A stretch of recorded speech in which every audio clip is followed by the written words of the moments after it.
Avis vascular centre మన దేశంలోనే the best varicose vein hospital. నమస్తే అమ్మా.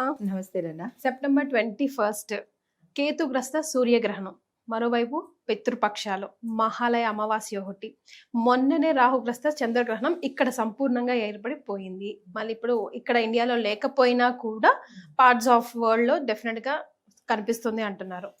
అండ్ ఇదే సంవత్సరంలో ఇది రెండోసారి మనకి ఒకే నెలలో 2 గ్రహణాలు రావడం కూడా ఇక్కడ కనిపించినా కనిపించకపోయినా.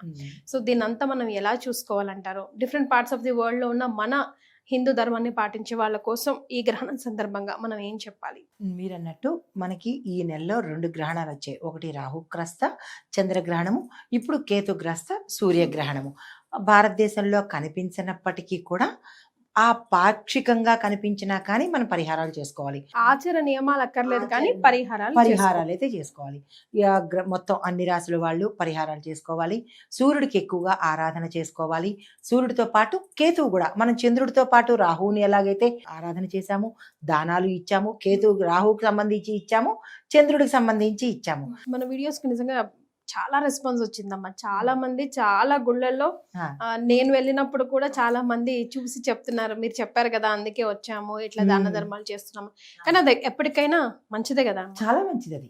ఇప్పుడు మన పూర్వీకులు చెప్పారంటే ఉత్తినే చెప్పారు కదా, మనకి శాస్త్రంలో చెప్పినట్టు. అంటే అది గ్రహణం అంటే సైన్స్ పరంగా తీస్తే భూమికి దీనికి అడ్డొచ్చింది, చంద్రుడికి సూర్యుడికి అడ్డొచ్చింది అనేది ఖగోళ శాస్త్రంలో సైన్స్ పరంగా చెప్పింది.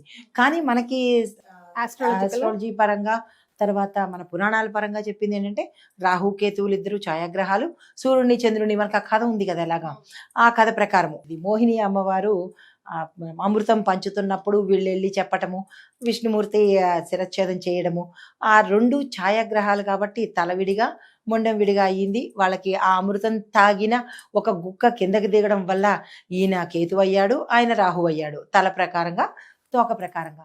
అయితే వీళ్ళిద్దరి మీద, సూర్యచంద్రుల మీద పగబట్టారు కాబట్టి ప్రతి సమయంలో తీసుకుంటున్నారు అంటే అది పురాణపరంగా ఓకే. కానీ ఈ గ్రహణాలు జరగడం వల్ల కూడా ప్రకృతికి చాలా మంచి జరిగే అవకాశం ఉంది. ఈ పరంగా భక్తి భావన పెరుగుతుంది.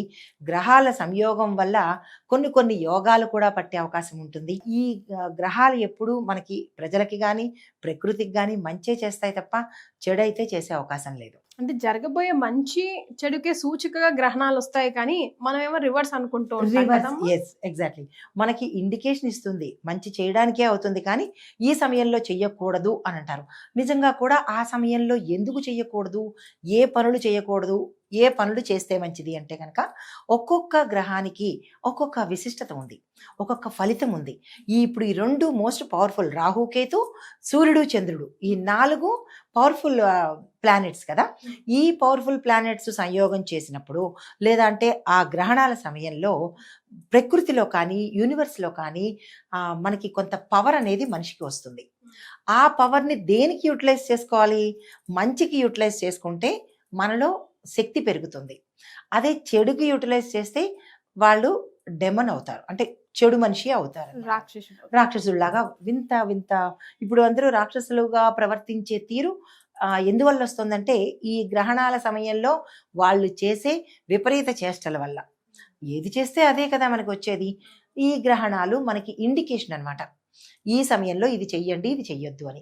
అయితే ఇప్పుడు మనకి రాబోయే సూర్యగ్రహణం సమయంలో సూర్యుడికి కేతువుకి కూడా మనం దాన ధర్మాలు చేసుకుంటాము. ప్రతి నక్షత్రం వాళ్ళు కూడా ఏ పరిహారాలు చేసుకోవాలి, ఎలా చేసుకుంటే ఆ గ్రహాల యొక్క ఫలితాలు ఉంటాయి అనేది మనకి జ్యోతిషపరంగా ప్రతి ఒక్కటి వివరించడం జరిగింది. అయితే ఈ సమయంలో ప్రత్యేకంగా గర్భిణులకే ఎందుకు అంటే ఆ రేస్ అనేవి, అంటే కేతు రాహు ఇద్దరు అనేది టాక్సిక్ కదా. ఆ టాక్సిక్ రేసు మనుషుల మీద పడితే కనుక ఇంపాక్ట్ మారుతుంది. ఇప్పుడు ఒక చెడు వ్యక్తి ఒక మంచి వ్యక్తితో స్నేహం చేస్తే చెడు ఇన్ఫ్లుయెన్స్ ఎక్కువ ఉంటుంది, చాలా ప్రభావం ఉంటుంది, ఆ ఇన్ఫ్లుయెన్స్ ఎక్కువ ఉంటుంది. కాబట్టి అలాంటి మా సాధారణమైన మనిషి యొక్క ఇన్ఫ్లుయెన్సే ఈ మంచి మనిషి మీద పడినప్పుడు ఈ టాక్సిక్ ప్లానెట్స్ యొక్క ప్రభావము మనుషుల మీద పడే అవకాశం ఉంటుందని కొంతమంది జాగ్రత్తగా ఉండాలి. కొన్ని పనులు నిషిద్ధము, తరగడాలు చేయడాలు ఇలాంటివి ఎవరూ చేయకూడదు. అందులో గర్భిణీ స్త్రీలు అసలు చెయ్యకూడదు అని అంటారు. ఎందుకంటే లోపల అంటే మన బాడీ పరంగా చూసినా కొన్ని కొన్ని హార్మోన్స్ చేంజ్ అవ్వడము, కొన్ని కొన్ని పరిస్థితులు అంటే ఆర్గాన్స్ కూడా డెవలప్ అవుతూ ఉండడము, ఈ యొక్క ఇంపాక్ట్ వాళ్ళ మీద పడుతుంది అన్న ఉద్దేశంతో మన పెద్దలు అలా చెప్పుకుంటూ వచ్చారు. అలా డైరెక్ట్గా సైన్స్ పరంగా చెప్తే మన నాన్ సెన్స్ ఏపో అంటాము. అలా కాకుండా ఇలా భయము, రాబోయే బిడ్డకి ఇబ్బంది అని కొంచెం భయపెడితేనైనా, భయంతోనైనా భక్తితోనైనా ఏదో విషయంలో లొంగాలిగా, భక్తితో ఎలాగా లొంగపోయినప్పటికీ భయంతోనే లొంగుతారు అని చెప్పి మన పెద్దలు ఈ గ్రహణాల సమయంలో జాగ్రత్తలు తీసుకోవాలి అని చెప్తారనమాట. సో అక్కడ మన అదర్ పార్ట్స్ ఆఫ్ ఇండియాలో ఉన్న వాళ్ళు ఎలాంటి నియమాలు పాటించాలి, దాన ధర్మాలు ఎలా చేయాలంటారు? ముఖ్యంగా కేతుగ్రస్తానికి ఏం దాన ధర్మాలు చేయాలి, ఏ రాసులు వాళ్ళు చేయాలి? అయితే ఈ కేతుగ్రస్తం సూర్యగ్రహణం అప్పుడు మనకి 11 తర్వాత పడుతుంది. 11 గంటల సమయంలో ఇండియన్ స్టాండర్డ్స్ ప్రకారము. మరి వాళ్ళ స్టాండర్డ్ అంటే ఆ టైంలో ఆ దేశంలో ఉండే టైం ప్రకారము ఎవరెవరు ఏ దేశాలు ఉంటారో ఆ టైం ప్రకారం 3:30 అవర్స్ మనకి చంద్రగ్రహణం లాగానే 3:30 గంటల సమయం ఉంటుంది. ఈ సమయంలో వాళ్ళు ఎక్కువగా ఆ దేశంలో ఉన్న ప్రతి ఒక్క మనుషులు, హిందూస్ కావచ్చు, మిగతా వాళ్ళు కావచ్చు, నమ్మిన వాళ్ళకి నమ్మినంత, చేసుకున్న వాళ్ళకి చేసుకున్నంత. కాబట్టి మన హిందువులు ఎక్కడైతే ఉంటారో వాళ్ళు కూడా అదే నియమాలు పాటించుకోవాలి. అయితే గ్రహణ అనంతరము తరువాత రోజు దాన ధర్మాలు ఇచ్చుకోవాలి. ఎవరెవరంటే మేష, వృషభ, కన్య, మిథున, ధనస్సు, కుంభరాశుల వాళ్ళు జాగ్రత్తగా ఉండాలి, దాన ధర్మాలు చేసుకోవాలి, అంటే పరిహారాలు చేసుకోవాలి.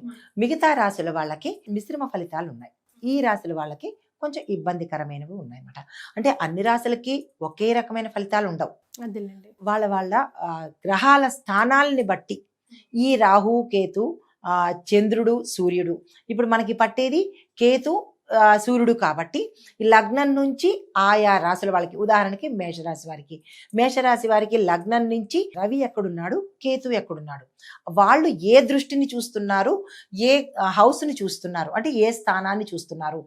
ఉదాహరణకి వాళ్ళు 2వ స్థానం చూస్తున్నారు అనుకుందాం, భ్రాతృస్థానము, 4వ స్థానం చూస్తున్నారు మాతృస్థానము, 10వ స్థానం చూస్తున్నారు అనుకుందాం పితృస్థానము. ఇలాగ వాళ్ళు ఏ స్థానాన్ని చూస్తున్నారో ఆ స్థానానికి ఆ ఇంపాక్ట్ ఎక్కువ ఉంటుంది అనమాట. దానికి తగ్గట్టు రెమెడీ చేసేసుకుంటారు. ఇప్పుడు సపోజ్ పిల్లల స్థానం చూశారని అనుకోండి ఉదాహరణకి, అయితే అప్పుడు పిల్లలకి ఇంపాక్ట్ పడుతుంది కదా. అప్పుడు పిల్లలు ఉన్న వాళ్ళు ఏం చేస్తారంటే వాళ్ళ పేరెంట్ మీద దానాలు చేయడం కానీ, పూజలు చేయడం కానీ, హోమాలు చేయడం కానీ చేస్తారు. అదే స్థానము కర్మస్థానంలో పడింది అనుకోండి, కర్మస్థానంలో పడినప్పుడు వీళ్ళు కర్మని బాగు చేసుకోవడం కోసము దానాలు ధర్మాలు స్వయం లగ్నం నుంచి చూసుకుంటారు. ఇలా ఒక్కొక్క రాశికి, ఒక్కొక్క మనిషికి ఒక్కొక్క విధానంలో ఉంటుంది. అయితే మాకు అవేమీ తెలియదు, మరి మేము ఏం చేసుకోవాలి అంటే కనుక మనకి నక్షత్రము రాశి అనేది తెలుస్తుందిగా. మనకి చిన్నప్పటి నుంచి చెప్పు ఉంటారు కదా, నీది పలానా నక్షత్రం రాని మనం పూజ చేసుకున్నప్పుడు పలానా రాశిలోకి పెడతావు అని తెలిసినప్పుడు ఆ ప్రకారంగా వాళ్ళు ఆ రాశి వాళ్ళు ఆ పరిహారాలు చేసుకుంటే సరిపోతుంది. కేతువుకి ఇష్టమైన పనులు చేయాలి. ఓం కేం కేతవే నమః మాకు ఏమీ తెలీదు అని అన్నప్పుడు ఈ మంత్రం చదువుకుని 1008 సార్లు, దాంతోపాటు అనుష్ఠానం చేయవలసినది సూర్య మంత్రము, ఓం ఆదిత్యాయ నమః, లేదా బీజ మంత్రాలతో సహా అయినా సరే కనుక ఈ రెండింటిని అనుసంధానం చేసి మనం కనుక పరిహారం చేసుకున్నట్టయితే, మంత్ర జపం చేసుకున్నట్టయితే ఎవరైనా చేసుకోవచ్చు. ఆ రాశుల్ని బట్టి చేసుకున్నట్టయితే కనుక మంచి జరిగే అవకాశం, అంటే ఫలితాలు మంచిగా వచ్చే అవకాశం కనబడుతుంది. అయితే ఇప్పుడు మాకు ఏదీ తెలియదు అన్న వాళ్ళు కూడా ఉంటారు. మాకు రాశి తెలీదు, నక్షత్రం తెలీదు, ఏమీ తెలీదు అన్నప్పుడు వీళ్ళిద్దరి పేరు మీద కూడా చదువుకున్నా కానీ కేతు గాయత్రి, రవి గాయత్రి, లేదా కేతు మంత్రము, రవి మంత్రము, ఈ రెండింటిని అనుష్ఠానం చేసి, అనుష్ఠానం అంటే ఏమీ లేదు పెద్దగాను, ఈ రెండింటిని కలిపి ఉదాహరణకి ఓం కేం కేతవే నమః, దాంతోపాటు ఓం ఆదిత్యాయ నమః, ఈ 2 కలిపి 1008 సార్లు ఆ గ్రహణం పట్టినప్పుడు, గ్రహణం విడిచినప్పుడు, ఈ సమయంలో ఇంకో దృష్టి పెట్టుకోకుండా మనం ఆ ఒక ప్రదేశాన్ని పెట్టుకుని తూర్పు అభిముఖంగా కూర్చుని ఆ మంత్రం జపించుకున్నట్టయితే కనుక మాకు ఏమీ తెలియదు అన్న వాళ్ళు, తెలిసిన వాళ్ళు మేము అన్ని పాటించలేము అని బద్ధకంతో ఉన్నవాళ్ళు ఈ చిన్న ప్రక్రియ చేసుకున్నా సరిపోతుంది. ఈ సమయంలో ఆ తర్వాత గ్రహణం విడిచేసిన తర్వాత రవికి ఇష్టమైన గోధుమలు, కెంపు, స్తోమత ఉన్న వాళ్ళు కెంపు రాళ్ళు, రత్నాలు దానం ఇచ్చుకోవచ్చు. ఎర్రని బట్ట, ఎర్రని పండ్లు, ఎరుపుకు సంబంధించిన వస్తువులు, తర్వాత కేతువుకి సంబంధించినటువంటి వస్త్రాలు, కేతుకు సంబంధించినటువంటి వస్తువులు ఇవి దానంగా ఇచ్చుకున్నట్టయితే సరిపోతుంది. అవి కూడా మాకు అవకాశం లేదు, ఇక్కడ ప్రతిదీ అలాగే చూస్తుంటారు కాబట్టి అందరికీ అన్ని వర్గాల వాళ్ళకి చెప్పేది ఏంటంటే, మాకు అవేమీ తెలియదు అని అనుకున్నప్పుడు స్వయం పాకము ఇచ్చేసుకున్నా కానీ తత్సమానమైన ఫలితం వచ్చేస్తుంది అనమాట. ఈ దానాలు పరిహారాలు చేసేసుకున్నట్టయితే కనుక వాటి నుంచి ఇంపాక్ట్ తక్కువ పడే అవకాశం ఉంటుంది. సాధ్యమైనంత వరకు జపాలు చేసుకోవడం, మంత్రానుష్ఠానం చేసినట్టయితే కనుక మంచి ఫలితాలు వస్తాయి. అయితే ఈ సమయంలోనే సాధారణ మనుషులను వదిలేద్దాము. మంత్రసిద్ధి తీసుకున్న వాళ్ళు ఉంటారు కదా, గురువు ద్వారా మంత్రసిద్ధి తీసుకున్న వాళ్ళు, ఆ మంత్రసిద్ధి తీసుకున్న వాళ్ళు కూడా అక్షరలక్షలుగా ఈ మంత్రాన్ని కనుక అనుష్ఠానం చేసినట్టయితే కనుక వారికి గురువులు ఏదైతే ఉపాసన చేశారో, గురు దగ్గర తీసుకున్న ఉపదేశ మంత్రం ఏదైతే తీసుకున్నారో దాన్ని అన్ని లక్షల సార్లు అన్ని జప సంఖ్యను బట్టి ఈ సమయంలో కనుక చేసినట్టయితే సిద్ధించే అవకాశం కనబడుతుంది. ఈ గ్రహణాలు దీనికోసం ప్రత్యేకంగా మంత్రసిద్ధి కోసము అనుష్ఠానం మనిషిలో పవర్ పెరగడానికి ఉపయోగపడతాయి. చాలా క్రిస్టల్ క్లియర్ గా ఎన్ని ఆప్షన్స్ ఇచ్చారు అమ్మ, అందులో ఏ ఒక్కటైనా చేసుకుని తరిద్దాం. ధన్యవాదాలమ్మా. నమస్తే నంద.